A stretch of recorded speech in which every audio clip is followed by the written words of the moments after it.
আসসালামু আলাইকুম রহমতুল্লাহ। আচ্ছা, এই বাঙালি জাতির সুবুদ্ধি কবে উদয় হবে? কেউ কি বলতে পারে? যে জাতির একটা বিশেষ অংশ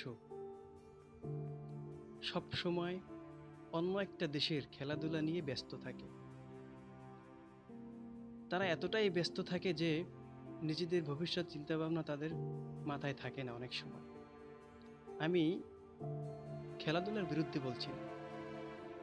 আমি বলছি অন্য একটা দেশের খেলাধুলা নিয়ে ব্যস্ত না থেকে নিজেদের দেশের খেলাধুলা ও খেলাধুলার মান এবং নিজেদের শরীরচর্চা নিয়ে চিন্তা ভাবনা করাটাই তো ভালো।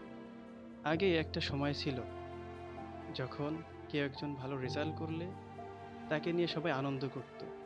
আর এখন ভালো রেজাল্ট করলে আনন্দ করা তো দূরের কথা, তাকে একটা ধন্যবাদও কেউ বলে না। লেখাপড়ার মানটা এতটা নিম্ন পর্যায়ে চলে গেছে যে পরীক্ষার হলে গাঁজা নিয়ে প্রবেশ করে। কতটা লেখাপড়ার অবনতি, সমাজের অবনতি হলে পরীক্ষার হলে গাঁজা নিয়ে প্রবেশ করতে পারে, ভাবতেই অবাক লাগে, কষ্ট লাগে। একটা সময় ছিল যখন পাড়া মহল্লায় সবাই বিকেলবেলা খেলাধুলা করত, আর এখন প্রায়ই দেখা যায় অন্য একটা দেশের খেলাধুলা নিয়ে সবসময় ব্যস্ত থাকতে। এতটাই ব্যস্ত থাকে যে নিজেরা খেলাধুলা করে না, বরং অন্য একটা দেশের খেলা নিয়ে মাতামাতি সবসময় করতেই থাকে। সামান্য বিষয় মানে এতটাই মাতামাতি করে, কথায় আছে, যার বইয়া তার খবর নাই, পাড়াপড়শির ঘুম নাই। এরকম একটা, মানে যাদের খেলাধুলা তাদের যতটা মাথা ব্যথা, তার থেকে অন্য একটা দেশের মানুষের মাতামাতি খুবই বেশি।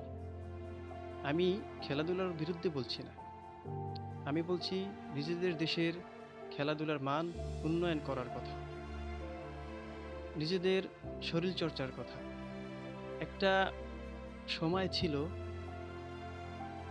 মানে এখন আমাদের মুরব্বীদেরকে দেখলে মনে হয় অনেকের ভাই, অনেকের চাচা, অনেকের দাদা, মানে তাদের শক্তি, ক্ষমতা এতই বেশি যে বর্তমানে অনেক যুবক তাদের কাছে হার মেনে যাবে।